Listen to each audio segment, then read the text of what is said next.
आजसम्म मैले बुझ्नु नसकेँ एउटा कुरा कि केटाहरूलाई पनि हामी जस्तो राति राति केही कुरा खानेकुराको क्रेभिङ हुन्छ होला त कि हुँदैन।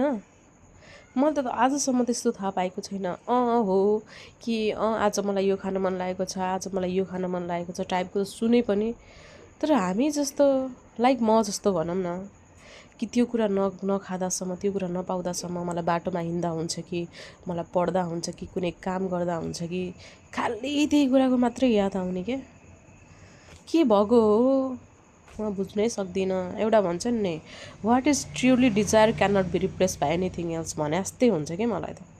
मलाई त्यो कुरा खान मन लागेको छ भने त्यसको सट्टामा धेरै राम्रो राम्रो कुराहरू दिए तापनि मलाई त्यो नखाँदासम्म मेरो चित्तै बुझ्दैन क्या, मेरो आत्माले शान्ति पाउँदैन लाइक द्याट।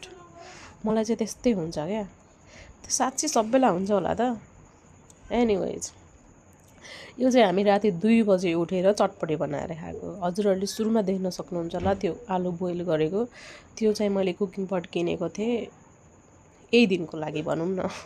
स्पेसल्ली राति राति जब केही कुरा खान मन लाग्छ भने त्यो किचनमा गएर बडाङ भाँडाहरू गराउन चाहिँ झ्याउने हुन्छ त्यो क्या। त्यही भएर यो चाहिँ हामी राति अब खान मन लागेपछि त के गर्नु, खान परिहाल्यो। अब मैले भनेअनुसार मलाई त निद्रै पर्दैन अब नखाँदासम्म। त्यही हो पहिला। Anyways, thank you so much for watching. Okay, bye.